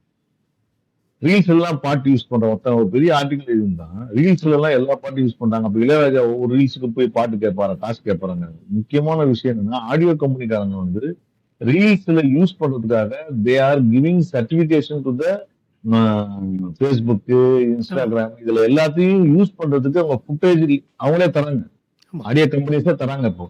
ஏன்னா அப்பதான் அந்த பாட்டை வந்து வைரல் ஆக்க முடியுன்றதுக்காக, மார்க்கெட் பண்றதுக்காக. சோ இது லீகலி அவங்க இல்ல, கொடுக்கறது. நான் அது ஒரு எனக்கு கார்த்திகை புரியல. கார்த் ஒரு விஷயம் மட்டும் ஆட் பண்ணிக்கிறேன். ஃபேஸ்புக்கில் சமீபமாக நீங்கள் வந்து ரீல்ஸ் கிரியேட் பண்ணீங்கன்னா, அவன் வந்து அந்த மியூசிக் லிஸ்ட் போடும்போதே அவன் போடுறான் ரெவென்யூ ஷேரிங்னு போட்டுறான். ஒவ்வொரு மியூசிக்குக்கும் இந்த மியூசிக்கெல்லாம் ரெவென்யூ ஷேரிங்கில் இருக்குது. ராஜா மியூசிக்கோ ரஹ்மான் மியூசிக்கோ யூஸ் பண்ணும்போதே ரெவென்யூ ஷேரிங்கில் இருக்குன்றத போடுறான். இல்லை ஃப்ரீ மியூசிக்னா அதையும் போடுறான். இதெல்லாம் ஃப்ரீ மியூசிக்கு, இதில் ரெவென்யூ ஷேரிங் இருக்காது அப்படிங்கிறது. இந்த மாதிரி ஒரு இன்னொன்னு மாற்றம் வந்துருச்சு. இன்னொன்று என்னோட பழைய இன்ஸ்டா ரீல்ஸ் எல்லாம் வந்துட்டு வெறும் மியூட்டாக இருக்குது. அதில் கீழே எனக்கு வந்திருக்குது, இந்த ஆடியோ வந்து முடிஞ்சிருச்சு, அதனால இப்போ இதில் ஆமா. சவுண்டு கிடையாதுன்னு வந்திருக்குது. ஆ. நான் இப்போ ரீசெண்டாக கார்த்திகைக்கு வீட்டில் முன்னாடி இருந்து விளக்கெல்லாம் வச்சுருந்தாங்க, அது நல்லா இருக்குன்னு சொல்லிட்டு அருணகிரி மலை ரமணான்னு சொல்லிட்டு அந்த இதில் ரமண மாலையில் ராஜாவோட பாட்டை நான் வீட்டுக்குள்ளே பாடிட்டு இருக்குது. ஸோ வெளியிலேருந்து வரும்போது அந்த வீட்டுக்குள்ளே பாடுறது கரெக்டாக கேட்கணுன்னு அந்த இதில் எடுத்து போஸ்ட் பண்ணுறேன். அது வந்து இல்லை அப்படின்னு மியூட் சொல்லிடுச்சு. பண்ணிடும். வேணுன்ட்டே நான் என்ன பண்ணேன்னா, கரெக்டாக அந்த ரீல்ஸோட டயத்துக்கு நான் எடுத்து அதை போஸ்ட் பண்ணேன், டெஸ்டிங்க்கு பண்ணேன் அதை. சரி. அந்த ரீல்ஸை நீ ஓட விட்டுட்டு கரெக்டாக அந்த டைமிங்க்கு போட்டால் அது ஓகே, இந்த 2 சவுண்டு ஒன்றுன்னு அது எடுக்குது. நீ வேற ஒரு டோனோ அல்லது அதனோட கவர் வெர்ஷனு அந்த வெர்ஷன் இந்த வெர்ஷன் எதை பண்ணாலும் சரி பிடிக்கிறான். இது என்னென்னா, இப்போ நான் முந்தானத்துக்கு கோர்ட்டை பற்றி எழுதின போஸ்ட்டை ஒரு ஆள் ஃபேஸ்புக்கில் எடுத்து போட்டு இதே போன்ற நிறைய பதிவுகளுக்கு என்னை பின்தொடருங்கள்னு எழுதியிருந்தான். ஸோ இங்கே காப்பி அடிக்கிறதுங்க சர்வ சாதாரணம். அந்த பழக்கமே நமக்கு கிடையவே இல்லை, சுத்தமாக கிடையாது. என்ன வேணால் பண்ணுவேன், இது வேணால் பண்ணுவேன் அப்படிங்கிறனால நம்ம ஆளுக்கு தெரியல. ஃபாரின்லலாம் இது எப்போவோ முறைப்படுத்தப்பட்டுருச்சு, இங்கேயும் 90ஸ்க்கு அப்புறம் முறைப்படுத்தப்பட்டுருச்சு. 90ஸ்க்கு முன்னாடி இந்த சிக்கலை பேசிகிட்டு இருக்காங்க. ஸோ நீங்கள் அதை தான் கேட்டு வளர்ந்தேன், அதுதான் என் தாய்ப்பால், அதுதான் எனக்கு எல்லாம்னு சொல்கிறீங்க. அது அவரும் கேட்குறாங்க. நமக்கு அது விஷயம் தெரியலையா, ஒன்றும் பேசாமல் இருக்கலாம், ஒன்றும் பிரச்சனை கிடையாது. இன்னொரு யார் வந்து செய்தி ஒன்று நான் கேள்விப்பட்டேன். ராஜா இருக்கார் இல்லையா, அவர் வந்து இந்த கேஸ் எல்லாம் போடுறாருல, இந்த கேஸ் மூலமா எனக்கு கிடைக்கக்கூடிய தொகை எல்லாத்தையும் திரை இசை கலைஞர் சங்கத்துக்கு தான் கொடுப்பேன் அப்படின்னு சொன்னாரு அப்படின்னு ஒரு நியூஸ் கேள்விப்பட்டேன். அது உண்மையான தீனாட்ட தெரியல. ஆமாம், தீனா பேட்டி கொடுத்துருக்காரு. ஓ. அவர் சங்கத் தலைவர் ஆன உடனே அவர்கிட்ட பேட்டி கொடுத்துட்டு அவர் இதெல்லாம் கேட்கறது அவருக்கு கிடையாது. எக்ஸாம்பிள் அவரே பேட்டி கொடுத்துருக்காரு, உங்களுக்கு பழசில் தேடினா கிடைக்கும், ம். நான் படிச்சிருக்கேன். என்னென்னா, லைவில் ரெக்கார்ட் பண்ணுங்க, நீங்கள் லைவில் ஆர்கெஸ்ட்ரா பண்ணுறது கிட்டத்தட்ட 70 பேருக்கு வீட்டுக்கு சாப்பாடு போடும்னு அவர் சொல்லுவார். ம். ராஜாவோட ஒரு ப்ரோக்ராம் ஃபிக்ஸ் ஆகுதுன்னா கிட்டத்தட்ட 20லேருந்து 25 நாள் ரிஹர்சல் நடக்கும். 20 நாள் 20 நாள் வந்து அவங்க தனியாக ரிஹர்சல் பண்ணுவாங்க. கடைசி 5-6 நாள் இவர் போய் எல்லாத்தையும் கரெக்ஷன் பண்ணி ரிஹர்சல் பண்ணுவார். அந்த ரிஹர்சலுக்கெல்லாம் அவங்களுக்கு பேட்டா இருக்குது, எல்லாம் பண்ணுவார். காசு வாங்குறாருங்கிறாங்களே, எல்லாத்துக்கும் காசு போகும். ஸோ இதுக்கு முதல்லையும் அப்படி தான். ராஜா சாரோட ஒரு ப்ரோக்ராம்னா எல்லாருமே ஏன் ராஜாட்டே போகிறாங்கன்னா ரெகுலராக ஒர்க் கிடைக்கும் அப்படிங்கிறது. அது ஒரு ஒர்க்கு தானே. இப்போ நம்ம வீடு கட்டினோம், இன்ஜினியர் இருப்பார், நம்ம வீடு கட்டணும்னு சொல்கிறோம், எத்தனை பேர் அது கீழே வேலை செய்கிறாங்க. இதுக்கு இவ்வளோ பெரிய ஒரு இண்டஸ்ட்ரி இருக்குது. ஸோ இந்த இண்டஸ்ட்ரிகள்லாம் இருக்குது. காப்பி ரேட் பத்தி இப்படி எல்லாம் ராஜா கேட்கறாருலாம் போய் பேசிட்டு இருக்கோமே. ம். இப்ப ஏஐ வந்து மியூசிக் போடுது. suno.com ஒரு வெப்சைட் இருக்கு. ஆமா. அதுல நீங்களே வந்து என்ன கொடுத்தாலும் அது டியூன் போட்டு கொடுக்குது. பாட்டே பாடி தருது. இப்போ சமீபத்துல மிகப்பெரிய சர்ச்சை என்னன்னா, சுனோல ரெடியான ஒரு டியூனை இப்ப நான் ரெடி பண்ணி போட்டேன்னா, அதே டியூனை நீங்க காப்பி பண்ணி நீங்க டியூன் போட்டீங்கன்னா சுனோ காப்பிரைட் கொடுக்குது. அப்படியா? தூத்துக்குடி கொத்தனார்லாம் போட முடியாது நம்ம. ஆமா, மிக்ஸ் பண்ணோம்னா. சுனோ காப்பிரைட் கேக்குது. அது ஏன் பாட்டுன்னு. ஆமா, அது பாட்டு தானே. ஆமா, யோசிச்சு பாருங்களேன். ஆ. அப்போ காப்பிரைட் மூலமாக ஒரு ஒரு ஒரு மிகப்பெரிய தொகை வந்து பொருள் மார்க்கெட்ல. அதுக்கப்புறம் இன்னொரு விஷயம் என்னன்னா, இவங்க எல்லாருமே ஆடியோ கம்பெனிக்காரர்கள் முதல்ல வாங்கும் போதெல்லாம், இப்ப நான் வந்து ஒரு ஒரு ஒரு படத்தை வந்து விற்கிறேன்னு வச்சுக்கோங்க. இப்ப நான் ஒரு தயாரிப்பாளர், என்னுடைய படத்தை வந்து நான் இப்ப வந்து ஒரே ஒரு பாடல் தான் என்னுடைய லேட்டஸ்ட் படத்துல இருந்துச்சு. ம். நான் என்ன பண்றேன், ஒரு பாட்டை யார் விலைக்கு வாங்குவாங்க அப்படின்னு யோசிச்சுட்டு இருக்கும்போது, ஒரு நிறுவனம் வந்து என்ன சொல்றாங்கன்னா, என்கிட்ட வந்து ₹1,00,000 கொடுத்துருங்க கொடுத்தோம். ம். ஸோ ஒரு பாட்டு, அதுக்கு ட்ரெய்லரு, டீசரு, அத சவுண்ட் சம்பந்தப்பட்ட எல்லா ப்ரொமோஷன் சம்பந்தப்பட்ட எல்லாத்தையுமே அவங்களுக்கு கொடுக்குறோம். இப்போ இந்த ₹1,00,000 நான் உதாரணத்துக்கு அவங்க சம்பாதிச்சாங்க, சம்பாதிக்காட்டாலும், ம். எதிர்காலத்துல இவங்களுடைய வால்யூம் ஆஃப் லேபிள்ஸ் இருக்கு இல்லையா? இந்த லேபிள்ஸ்ல இருந்து வரக்கூடிய ரீஜெனரேட் பண்ணக்கூடிய காப்பிரைட் மூலமாகவோ, இல்ல வேற ஏதாவது யூஸ் பண்ணா வரக்கூடிய வருமானம் தான் அதுல ஒரு முக்கியமான வருமானம் அப்படின்னு. நான் எனக்கு ஆடியோ சேல் இல்ல. ஓகே. நீங்க இப்ப லேட்டஸ்டா எக்கச்சக்கமான பாத்தீங்கன்னா, ராஜாவுடைய பாடல்கள் எந்த பாடல்கள் லேட்டஸ்டா கடந்த 10 வருஷத்துக்கு வந்த பாடல்கள் எதுவுமே அந்த பஞ்சாயத்து கிடையாது. ம். எல்லாமே பழசு. பழசு தான். 2000 முன்னாடி நீங்க சொன்ன மாரி. எனக்கு முக்கியமான ஒரு கேள்வி இருக்கு. எக்கோவுக்கும், ராஜாவுக்கும் என்ன பிரச்சனை? அத வந்து எனக்கு சொல்லுங்க. அது வந்து இன்னைக்கு யாருக்குமே அது தெரியாது. இன்னைக்கு இருக்கிற ஜெனரேஷனுக்கு ராஜாவுக்கும் இந்த எக்கோன்ற அந்த நிறுவனத்துக்கும் என்ன பிரச்சனை அப்படிங்கிறது அந்த தெரியும். நிறுவனம் யாருது? சொல்லுங்க. ஆ? யாரோ ஒருத்தர் சொல்லுங்க. இல்ல, அவரே பரிசீலனை சொல்லுங்க. சரி, சொல்லுங்க. கேபிள் தான் அந்த இதில் இருக்காரு. எனக்கு அவ்வளவு தெரியாது. இல்ல, கேபிள் ஜெனரலா வந்து பாத்தீங்கன்னா, இது வந்து எல்லாமே வேற ஒரு தேர்ட் பார்ட்டியோட பேர்ல ஆரம்பிக்கப்பட்ட நிறுவனங்கள். ம். எக்கோ நிறுவனம் வந்து எனக்கு தெரிஞ்சு வெளி இசையமைப்பாளர்கள்ல இருந்து ரைட்ஸ் வாங்கின படங்கள் பாத்தீங்கன்னா, மைதிலெண்ணெய் காதலி மாதிரியான படங்கள் மட்டும்தான். சரி. எனக்கு நினைவு தெரிஞ்சு மைதிலெண்ணெய் காதலி எக்கோல வந்துச்சு. பாடல் வெளியாச்சு. அதற்கு முன்னாடி பாத்தீங்கன்னா, எல்லா இளையராஜா படங்களும் திடீர்னு ஒரு காலத்துல வந்து எக்கோல வர ஆரம்பிச்சது. எக்கோவுக்கும் வந்து கிட்டத்தட்ட இளையராஜாவுடைய நண்பர்கள் எல்லாம் சேர்ந்து அந்த மாதிரியான விஷயங்கள் தான் பண்ணதா சொன்னாங்க. ம். அவங்களுக்கும் இவங்களுக்கும் முரண் ஏற்படுத்தப்பட்ட காலத்துல தான் ராஜா அப்படின்னு சொல்லிட்டு ராஜா மியூசிக்னு ஒண்ணு ஆரம்பிச்சாங்க ஒரு ஓகே. பீரியட்ல. நாடோடி தென்றல்லாம் வந்து ராஜா மியூசிக்ல தான் வந்ததுன்னு நினைக்கிறேன். அந்த அந்த ஆல்பத்தில் இருக்கிற பேர்ல தான் வந்துச்சுன்னு நினைக்கிறேன். சோ பிற்காலத்துல அதுக்கப்புறம் வந்து ஆடியோ மார்க்கெட் வந்து திடீர்னு பெரிய அளவுக்கு சிடி கீதுன்னு விதிவரைகிற காலத்துல அப்ப வந்து டோட்டலா மாறி போச்சு. கார்ப்பரேட் உள்ள வந்துட்டாங்க. அவங்க இன்வெஸ்ட் பண்ணாங்க. எல்லாம் மாறி போச்சு. இப்ப பழசெல்லாம் வந்து மொத்தமா வாங்கிக்கிட்டான் வேற ஒருத்தன். இந்த மாதிரியான விஷயங்கள் இருக்கு. இப்ப இந்த பழசுல தான் இந்த இருக்கிற பிரச்சனையே இருக்கு. 4500 பாட்டு அந்த மாதிரி அவரு டிஸ்பியூட்ல இருக்குன்னு. அதுதான். கண்டிப்பா நீ இருக்கும். இப்ப நீ வந்து ஓனரு, நீ புக் எழுது, நீ ரைட்டரு, நீ புக் எழுதுற, நான் பப்ளிஷிங் பண்றேன், பிரதிஷா நான் அவங்க கூட சேர்ந்துக்கிறேன் அப்படின்னு சொல்றேன். நீ ரைட்ஸ், நீ கதை எழுதி கொடுக்குற, நான் பப்ளிஷ் பண்றேன். ஒரு இடத்துல நான் உன்னை ஏமாத்தி இந்த புக்கு மூலமா வர ராயல்ட்டி எல்லாம் எனக்கு தாங்கிறேன்.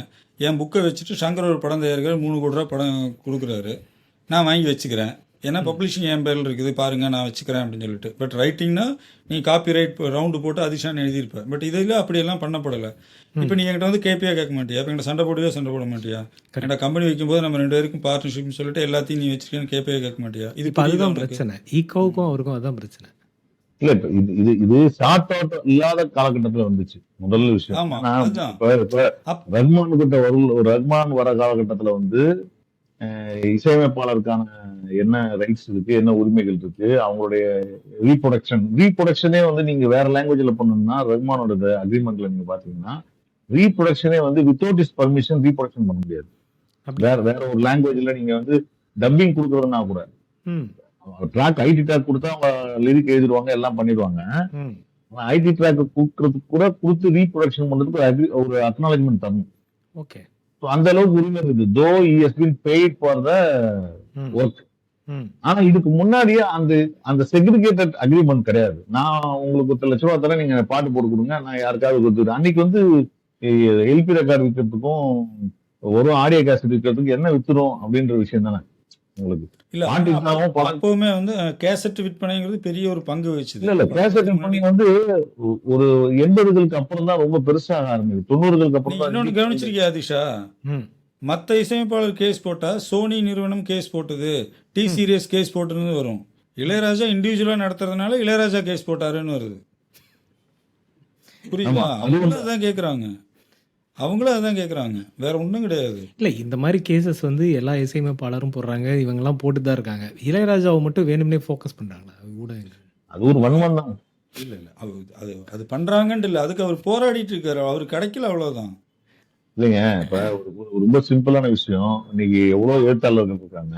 எவ்வளவு எழுத்தாளர்கள் வந்து அவங்க புத்தகங்கள பப்ளிஷ் பண்றாங்க. ஒரு பெரிய நிறுவனத்துல தான் பப்ளிஷ் பண்ணணும்னு ஆசைப்படுறாங்க. ம். பப்ளிஷும் பண்றாங்க. பப்ளிஷ் பண்ணிட்டு ஒரு காலகட்டத்துல அவங்களுக்கு ஏதோ ஒரு ஏமாற்றம் புத்தகம் வித்த கணக்குலயோ இல்ல காசுலயோ ம். வரலன்ற போது அக்ரிமெண்டே போடாம பப்ளிஷிங் கொடுக்குறோம். ஆமா. ஒரு காலத்துல நான் முதல்ல புத்தகம் எழுதும்போது எனக்கு ஒரு ரிட்டர்ன் அக்ரிமெண்ட் போட்டாங்க. இன்னைக்கு யாரும் அக்ரிமெண்ட்லாம் போறது இல்ல. இந்தாங்க புக் போட்டுங்க சொல்றாங்க. அவங்க பேர் போறாங்க. புக்கு 10% தருவாங்க. 15% சொல்றாங்க. அது வருதா இல்லையான்னு யாருக்கும் தெரியாம இருக்கிற ஆமா. காலகட்டத்துல ம். இப்போ யாராவது ஒருத்தன் வந்து கோவப்பட்டு நீ என்னடா புக் எழுதுனீங்க எனக்கு காசு கொடுத்தீங்க நான் எவ்வளவு புக் வித்திருக்கேன் என் ஃப்ரெண்டே எவ்வளவு பேர் வாங்கியிருக்கேன்னு ஒரு விஷயம் சொல்லும்போது ம். இது வந்து நம்ம எழுதப்படாத ஒரு இதுக்குள்ள வந்திருக்கு இல்லையா?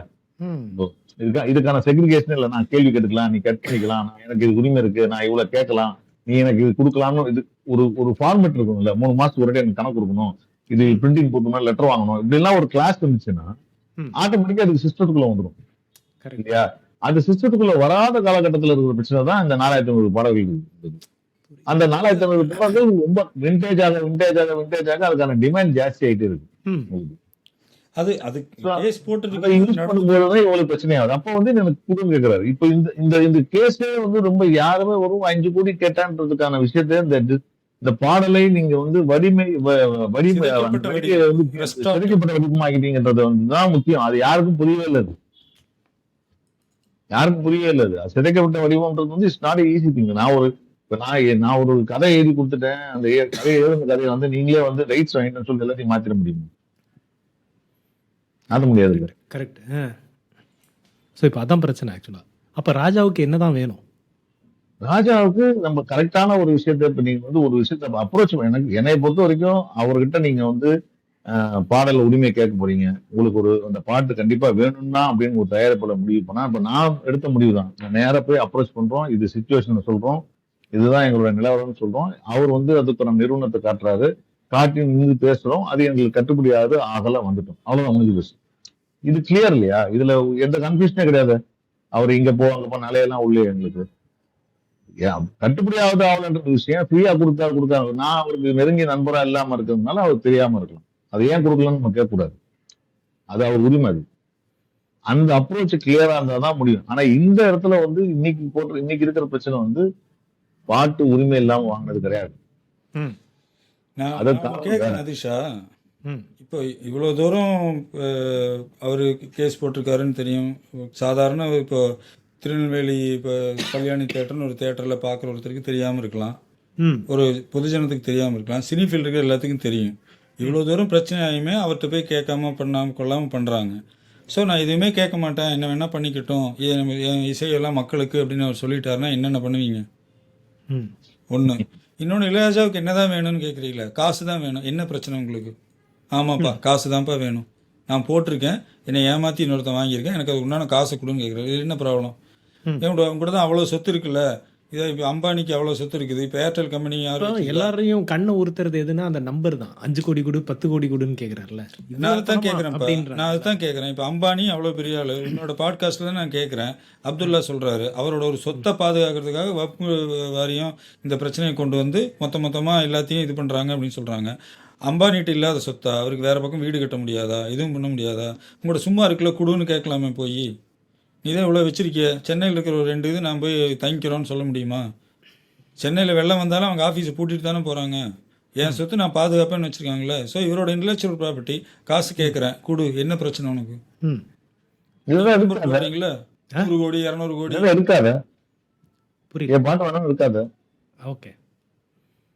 ஏங்க இப்ப ஜேடி வந்து விளம்பரம் பண்ணாரு. ஞாபகம் இருக்குங்களா உங்களுக்கு? இளையராஜா பாடல்களை மட்டும் வச்சு ஆமாம். விளம்பரம் பண்ணாரு. அதுக்கு உரிமை வாங்கி அதை ரீக்ரியேஷன் பண்ணக்கூடிய உரிமை வாங்கினதுனால அது பிரச்சனை எல்லாம் வந்துச்சு எங்களுக்கு. இது எத்தனை பாடல் கிட்டாச்சு சன் ஆஃப் இந்த பிரின்ஸ் ஜுவல்லரியோட எல்லாத்துக்குமே அவரோட இடம் தானே போட்டாங்க.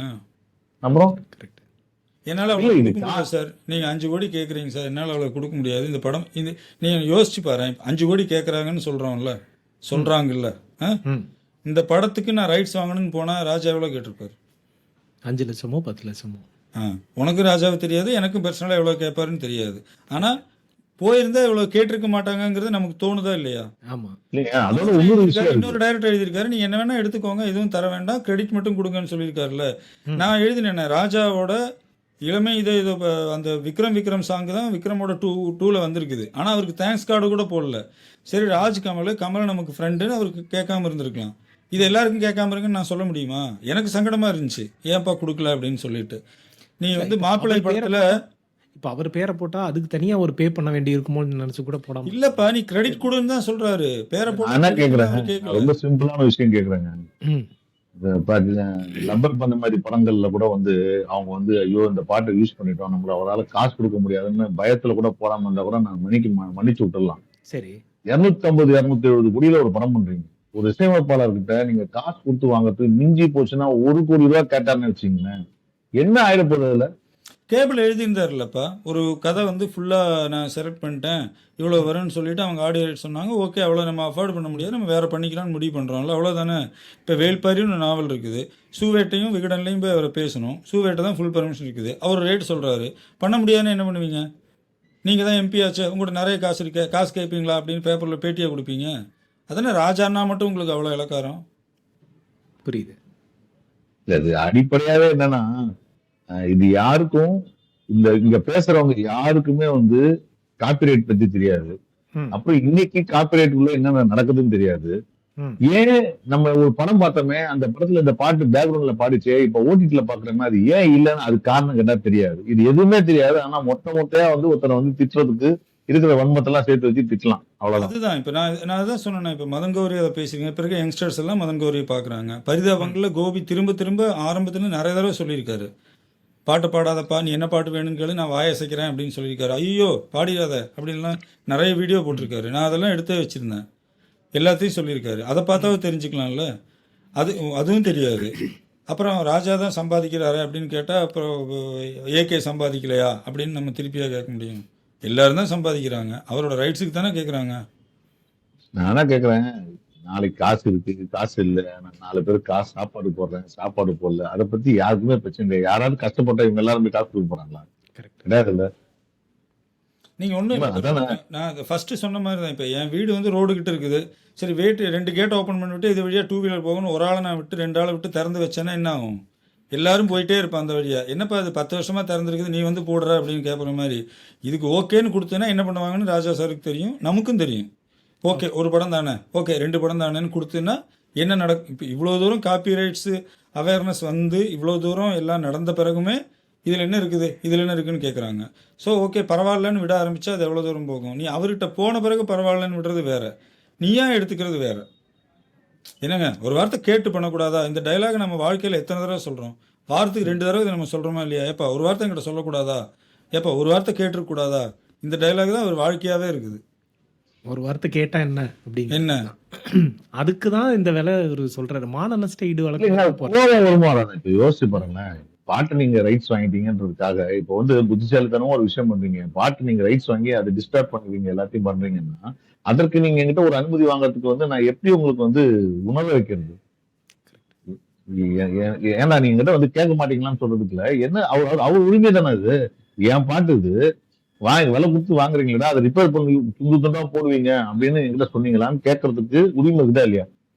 கரெக்ட். நான் கூட இப்ப உங்ககிட்ட பேசுற இந்த இன்டர்வியூல இருக்கிறேன், நான் ரொம்ப அனைத்தரமான கருத்தை வந்து பேசுறேன்னு வச்சுங்களேன். அந்த கருத்தை நீங்க நாளைக்கு காலைல காட்டலன்னா அட்லீஸ்ட் நான் போன் பண்ணியாவது உங்ககிட்ட வந்து என்ன அதிசயம், எனக்கு ஏன் வந்து கட் பண்ணீங்க, என்ன காரணத்துக்காக கட் பண்ணி கேட்க மாட்டேன். கரெக்ட். ஆமா வந்து சும்மா உட்கார்ந்து பேசுறதுக்கே நம்ம இவ்வளவு பேசுறோமே, ஆமா. நம்ம கருத்து சொல்றதுக்கு இவ்வளவு யோசிக்கிறோமே. 4500 பாட்டு போட்டு 4500 பாட்டு டிஸ்பிளேல அப்ப இருக்கும். கேட்கறதுல என்ன தப்பு? இல்லை இன்னொன்னு தெரியாது. இப்போ அதுதான் நான் காப்பிரைட்டோட அவேர்னஸ் தெரியாமல் ஓகே அவர் பண்ணாலும் நான் பண்ணுறேன் நீ பண்ணுறேன்ட்டு கடைசியில் குந்தாங்கூரா எல்லாம் நடந்துட்டு இருக்கும். நமக்கு என்னன்னே தெரியாது. நம்ம இன்னொரு விஷயம் என்னன்னா, அடுத்தது குளோரிஃபை பண்றதுக்காக வந்து தேவா என் பாட்டை யூஸ் பண்ணா நான் வந்து காசு கேட்க மாட்டேன்னு சொல்றது, அந்த ஸ்டேட்மெண்ட்டை வந்து ராஜாவுக்கு எதிராக யூஸ் ஆமா, பண்றது. நான் ஆக்சுவலா வித்யாசாகர் நினைச்சேன். நான் அடுத்து வித்யாசாகர் வந்து அவர் பாட்டை கேட்கலன்னா ஆமா, நீங்க அவங்க யோசிச்சு எல்லாம் சொல்றாங்க. சொல்றாங்கல்ல, எவ்வளவு பெருந்தன்மையா அவங்க எல்லாம் சொல்றாங்கல்ல, தேவா வந்து பெருந்தன்மை எல்லாம் கிடையாது, அவங்களுக்கு ஆல்ரெடி ஐபிஆர்எஸ்ல இருந்து காசு போயிட்டு இருக்கு. அதனால அவங்க பிரச்சனை இல்ல. நீயும் கூடலாம் இதெல்லாம் ஒரு வாதமா? ரெண்டாவது அவங்க எல்லாருக்குமே ப்ராப்பராக போகுது. இன்னொன்று நான் சொல்கிறேன், எனக்கு ஐ ரெஸ்பெக்ட் எல்லா மியூசிக் டைரக்டரும் எனக்கு பிடிக்கும். அனிருத், எஸ்.ஏ. ராஜ்குமார்லேருந்து எல்லாருமே பிடிக்கும். மியூசிக் ரசிக்கிறேன், அதனால நான் யாரையுமே குறைச்சி சொல்லலை. அதிஷாட்டேருந்து நீங்கள் என்ன வேணால் எடுத்துக்கோங்க நான் சொல்லக்கூடாது இல்லை.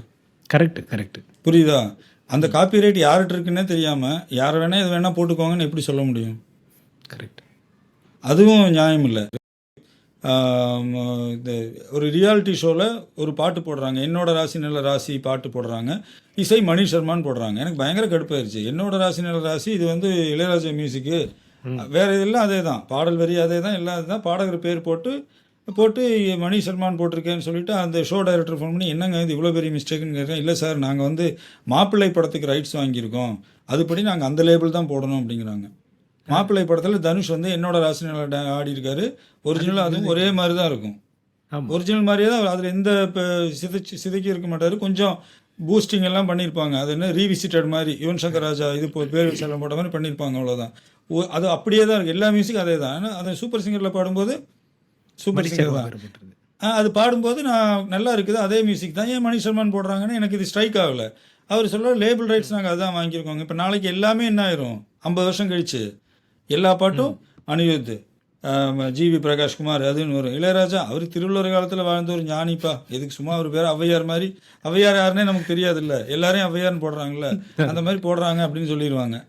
நம்ம உட்காந்துட்டு இந்த காப்பிரைட் பத்தி பேசுறவங்க, கம்போசிங் பண்ணி பேசுறவங்க, இவங்க எல்லாருமே வந்து இன்றைய இசையமைப்பாளர்கள் பெரும்பாலானவர்கள் எங்கிருந்து ட்ராக் வாங்குறாங்கன்றதே தெரியாது. நீங்க நல்லா கவனிச்சு பாத்தீங்கன்னா, ஒரே ட்ராக்கு அதுல எல்லா ஸ்டெம்ஸோட வேணுமா, வித்தவுட் ஸ்டெம்ஸோட வேணுமா, ஒரு வாட்டி யூஸ் பண்ணது வேணுமா, பர்மனண்டா வேணுமா, வித் மொத்த கார்ட்ஸோட வேணுமான்னு விளக்கி இருக்குது. இது எல்லா இசையமைப்பாளர்களும் ஒரே இடத்துல தான் வாங்குறாங்க. ஒரே மியூசிக் நிறைய ஹாலிவுட் படத்துல இருந்து இன்னைக்கு பெங்காலி படம், குஜராத்தி படம், கொங்கணி படம் வரைக்கும் ஒரே மியூசிக் வரதுக்கான காரணம்னா, இறங்கி இறங்கி இறங்கி இறங்கி ஒருத்தன் வந்து ரீசேல் பண்ணிக்கிட்டே இருக்கான். அதுக்கு ஒரு ஸ்லைஸ் இது மாதிரி ஒரு நிறைய சைட் இருக்கு. அந்த சைட்ல விலைக்கு வாங்கி இவங்க வந்து அங்கங்க மானியத்தேனை மட்டும் போட்டிருக்காங்க. இப்ப நீங்க வந்து அதுதான் நடக்குதே தவிர, ப்ரோக்ராம் பண்றவர் தான் இசையமைப்பாளர். இந்த ராஜாவோட எல்லாம் கம்பேர் பண்ணி பேசுற அளவுக்கான இசையமைப்பாளர்கள்லாம் வந்து நிஜமாவே விரல் விட்டு எண்ணக்கூடியவங்க தான் இருக்காங்க. நான் நிறைய பேர் சந்திக்கிறேன். அவங்க எப்படி கம்போஸ் பண்றாங்க தெரியல. அவங்களால ஒரு நாளைக்கு எனக்கு இந்த பாட்டு வேணும்னு சொன்னா அடுத்த 10 நிமிஷத்துல இதான் இந்த பாட்டு இந்த நல்லா இருக்கான்னு போடக்கூடிய ஆட்கள் வந்து விரல் விட்டு எண்ணக்கூடியவர்கள் தான் இருக்கிறாங்க. மிச்சவங்க எல்லாரும் இன்னைக்கு நான் சிச்சுவேஷன் சொன்னா 3 நாள் கழிச்சு வாங்க, நான் வந்து ஒரு ரிதம் ஒன்று ட்ராக் செட் பண்ணிட்டு அதுக்கப்புறம் அது மேல வந்து 2 லேயர் உள்ள தூக்கி போட்டு அதுக்கப்புறம் ஒரு 8 லேயர் மேல வச்சுட்டு இது எல்லாத்தையும் மேல வச்சு பாத்து நல்லா இருக்கான்னு கேட்பாங்க. நல்லா இருக்குன்னு தான் சொல்லணும் நீங்க. ஏன்னா அது திருப்பி நான் நல்லா எல்லாம் மாத்துன்னு சொன்னா புதுசா வந்து ஒரு 8 நாள் வேலை செய்யணும். நான் ரெண்டு சம்பவம் சொல்கிறேன் அதிஷா. மணிரத்னம் வந்துட்டு பகல் நிலவில் வந்து ஒரு சாங்கு வந்து தேவதாஸ் இதில் ஒரு பாட்டு வேணும்னு கேட்குறாரு, 2 டியூன் வாசிச்சு காட்டுறாரு. அதில் வந்துட்டு வாராயா வான்மதி ஓகே பண்ணுறாரு ராஜா. மணிரத்னம் சொல்கிறாரு அந்த டியூனும் நல்லா இருந்துச்சு, அதை எனக்கு கொடுங்கங்கிறாரு. மொத்தம் நீ 5 பாட்டு, அதில் ஒரு பாட்டு தேவதாஸ் சாங்குன்னு சொல்லிட்டு கொடுத்துட்டேன், நீ இன்னொரு படம் எடுத்து அதில் தேவதாஸ் பாடுற மாதிரி படம் வந்து அந்த டியூனை தரேன் போ அப்படின்ட்டாரு. இது 84 85 வருது இந்த படம், சரியா, பகல் நிலவு. அதுக்கப்புறம் 89 என்னமோ 5 வருஷம் கேப்பு. 5 வருஷத்தில் ராஜாவே நிறைய படம் பண்ணிட்டாரு. ராஜா மணிரத்னத்துக்கே நிறைய படம் பண்ணிட்டாரு. இந்த கேப்பில் தான் நாயகன் வருது, அஞ்சலி வருது, இப்படி நிறைய படம் வந்திருக்குது. அக்னிநேத்திரம், மௌனகீதம், மௌனராகம் இதெல்லாமே வருது. அதுக்கப்புறம் 89 இதயத்தை திருடாது எடுக்கும்போது போய் மணிரத்னம் கேட்குறாரு, நீங்கள் 5 வருஷம் முன்னாடி பகல் நிலவில் ஒரு டியூன் போட்டு காமிச்சிங்க, தேவதாஸ் டியூனு. மணிரத்னம் பேட்டியில் சொல்லியிருக்காரு, எந்த இளையராஜா கேஸ்ட் வந்தாலும் நான் கேட்பேன் அந்த டியூன் யூஸ் பண்ணியிருக்காரான்னு சொல்லி, அந்த டியூன் யூஸ் பண்ணலன்னு சொல்லி அப்பாடான் இருக்கும் எனக்குன்னு சொல்லிட்டு 5 வருஷம் கழிச்சு போய் கேட்குறாரு. அப்படியா, என்ன டியூன்னா, எந்த டியூன் கேட்கும்போது அந்த டியூனை சொன்னேன் போது வாராய வான்மதிங்கிறாரு. வாராய வான்மதியா அப்படின்னு சொல்லிட்டு கை வச்சுட்டு மணிரத்னம் அவரோட டைலாகில் பரத்வாஜ் அங்கனுக்கு சொன்ன அதே வார்த்தையை நான் சொல்கிறேன், ஹார்மோனியத்தில் கை வைத்ததும் 5 வருடத்திற்கு முந்தைய அந்த டியூன் அவருக்கு நினைவு வந்து விட்டதுன்னு சொல்லிட்டு அவர் போடுறாரு. அதுதான் ஓ பாப்பா லாலி. இவ்வளோ ஒரு இன்டலெக்சுவல் இருக்கிறவன், இவ்வளோ ஒரு இன்டலெக்சுவல் இருக்கிற ஒருத்தர் அவரோட இன்டலெக்சுவல் ப்ராப்பர்ட்டி கேள்வி கேட்டால் உங்களுக்கு ஏன் கோபம் வருது? அதே போல நேற்றுக்கே இன்னொரு பதிவு ஒன்று படிச்சேன். அந்த பதிவுல வந்து இளையராஜான்னு ஒருத்தர் வந்து கிராமிய பாடல்களை போட்டுதான் வந்து அவர் வந்து பிரபலம் அடைஞ்சாரு. அந்த கிராமிய பாடல்கள்லாம் யாருன்னா எவராவது ஒரு கிராமத்துல இருந்து போட்ட டியூன்கள் அது. இப்போ உதாரணத்துக்கு இந்த படத்துல வந்திருக்கல ஒரு பாட்டு, இது ஒத்தருவா தாரம் பாட்டு, ஒத்தருவாத்தாரன், அதுதான் இஞ்சிடு இது வந்து படி கூடுதலாக தான் வந்திருக்குது. கிராமத்துக்கு ஏதோ ஒரு பாடின பாட்டு, அதுக்கு வந்து இவர் எப்படி ரைட்ஸ் கேட்கலாம் அப்படின்னு ஒரு விஷயத்த சொல்றாங்க. எனக்கு வந்து புரியல. புரிஞ்சு அது பேசுறவர்கள் வந்து யாரும் வந்து வெளி உலகம் தெரியாதவங்க இல்ல. இருந்தாலும் ஏன் இந்த கேள்வி வருதுன்றது மட்டுமே எனக்கு புரியவே இல்லை. ஏன்னா ஒரு அப்பட்டமா காப்பி அடிச்சு அதை வந்து இங்க வந்து விலைக்கு வாங்கி ஒரே டியூனா 10 வாட்டி யூஸ் பண்றவங்களை வந்து கொண்டாடுற தவறாத இந்த சமூகம் ஒரு மிகச்சிறந்த ஜீனியஸ அவர் கிரியேட்டரை அவர் கேட்கறதுல எந்த பக்கத்துல ஒரு நியாயம் இருக்குதா இல்லையான்னு கூட யோசிக்காமயே அந்த கேள்வியை முன்வைக்கிறது தான் ரொம்ப அபத்தமா இருக்குது. கண்ணதாசன் இதை சொல்லியிருப்பாரு, எடுத்து ஆள்வது வேறு, காப்பி அடிக்கிறது வேறன்னு சொல்லிட்டு. சங்க இலக்கிய பாடல் வரிகளும் ஆன்மீகத்தில் இருக்கிற திவ்ய பிரபந்தமோ தேவாரமோ ஆன்மீக இலக்கியத்திலிருந்தும் நிறைய சொற்றொடர்களை கவிஞர்கள் எழுதுவாங்க. அதே மாதிரி நாட்டுப்புற பாடல்களோட டியூனை அந்த வரிகளை இசையமைப்பாளர் பண்ணுவாங்க. குச்சி குச்சி ராக்கம்மா பொண்ணுண்டோ, கூடசாலி ராக்கம்மா பொண்ணுண்டோ அப்படிங்கிறது பாரு. இது வந்து ஒரு நாட்டுப்புற பாடல் தான். ரெண்டு பக்கமும் மாப்பிள்ளை கொடுக்குறவங்க பொண்ணு கொடுக்குறோம் நின்று பாடுறவங்க தான். ஸோ அதுவும் ஏஆர் ரகுமான் யூஸ் பண்ணியிருக்காரு. எல்லாருமே பண்ணுவாங்க. நான் ஏஆர் ரகுமான் குறைச்சி மதிப்பிடறதுக்காக சொல்லலை. இது ராஜான்னா மட்டும் 2 கல் எக்ஸ்ட்ரா சேர்த்து அடிக்கலாண்டா அப்படிங்கிறவங்க எக்ஸ்ட்ராவாக சொல்கிற ஒரு வாதம் தான் இது. அவரே சொல்லுவார், இது எங்கள் அம்மா பாடிட்டு இருந்த பாட்டு, என் பாட்டம் பாடிட்டு இருந்த பாட்டுன்னு சொல்லுவார். இப்போ இது ஆனால் அதுக்கு ஒரு டியூன் போடுறாருல. ஈவன் சிம்ஃபனியோட சேம் இதுலேயே ஒரு மெட்டெல்லாம் போடுறதெல்லாம் நடந்திருக்குது. அவரே சொல்லியிருக்காரு. ஸோ இப்படி ஒரு மியூசிக் உங்களுக்கு வந்திருக்குது, ஆண்டனின்னு ஒருத்தர் இப்படி போட்டிருக்காரா, அதை நான் உங்களுக்கு அப்படி மாற்றி கொடுக்குறேன், போய் கேளுங்கிறதுக்காக சில பாடல்கள் அவர் பண்ணியிருக்காரு. ஆனால் எக்கச்சக்கமாக அவரோட மூளை தான் அதிகமாக வேலை செஞ்சுருக்குது. இன்டர்வியூன்னு ஒன்று, அப்போல்லாம் 2 இன்டர்வியூட ஒரே மாதிரி இருக்கும், அதை மாற்றிருக்காரு. படத்தோட சிச்சுவேஷனை அந்த பாட்டோட மியூசிக் இன்ஸ்ட்ருமெண்ட்டில் கொண்டு வந்திருக்காரு. இப்படி எக்கச்சக்கமாக பண்ணியிருக்காரு. ஸோ இது எல்லாத்தையும் கம்மி பண்ணிவிட்டு காசு கேட்குறாரு அப்படின்னு சொல்கிறத வந்து சரி, அவர்கள் அறியாமையில் பிழை செய்கிறார்கள் மாதிரி இதுல ஒரு விஷயம் இருக்கு பரிசல். இவங்க காசு கேட்கறாங்க சொல்லிட்டு பதிவு எழுதுறாங்க. எல்லாருமே பேஸ்புக்ல நிறைய ஷேர் ஆயிடுச்சுன்னா காசு வந்ததுக்காக இதை எழுதுறாங்க. நெகட்டிவா எழுதுனா நிறைய பேர் ஷேர் பண்ணுவாங்கல்ல, நிறைய பேர் படிப்பாங்கல்ல, அவங்க கொடுக்குற 10 சென்ட்டுக்கு எழுதுறாங்க. பிரச்சனை வந்து இது அஜித் படத்துக்கு கேட்கறதுனால ஒரு கூட்டம் வந்து அப்படியே எதிர்க்குது. ஆமா, மிகப்பெரிய அபத்தம்.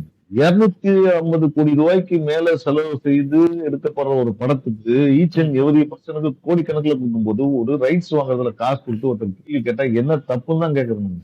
இன்னொன்று, அவங்களும் இப்போ இது இப்போ மைத்ரி ப்ரொடக்ஷனோ இல்லை ஆதிக்கோ அவங்க சைட்ல இருந்து யாரும் அவர் கேட்டது தவறுன்னு சொல்லவே கிடையாது. இன்னைக்கு பிரஸ் மீட் நடந்திருக்கு, இன்னைக்கு சக்சஸ் மீட் நடந்திருக்கு. இந்த விஷயத்தை பத்தி ஒருத்தர் கூட பேசல. அப்பனா அவங்களுக்குள்ள எந்த பிரச்சனையும் அவங்களுக்குள்ள பேசிட்டு இருப்பாங்க. இது கண்டிப்பா நடப்பாங்க. ஓ ஏப்பா இது ஏப்பா ஒரு வாரத்துக்கு சார்ஜ் சட்டை போய் வாங்கலையாப்பா, ஏப்பா இது பண்றதுக்கு என்னன்னு சொல்லியிருப்பாங்க. அதுக்கு ஆஃபீஸில் அந்த ப்ரொசீஜர் நடந்துட்டு இருக்கும், அவ்வளோதான். அதுக்கு நடுவில் போட்டு இவரை 10 பேர் அடிக்க, அவரை 10 பேர் அடிக்க, எதுக்குடா யூட்டர்ன் எல்லாம் போட்டு அப்படின்றது. சரி, 2 பேருக்கும் நிறைய விஷயங்கள் பகிர்ந்துட்டீங்க. பரிசல் ரொம்ப நன்றி, கேபிள் ரொம்ப நன்றி. மிக்க நன்றி. மறுபடியும் வேற ஒரு நல்ல டாபிக்ல நாளைக்கு உங்க எல்லாரையும் சந்திக்கிறேன். அதுவரை உங்களிடமிருந்து விடைபெறுவது உங்கள் மெட்ராஸ் மாங்காதிஷா. இது நீயே ஒளி பாட்காஸ்ட்.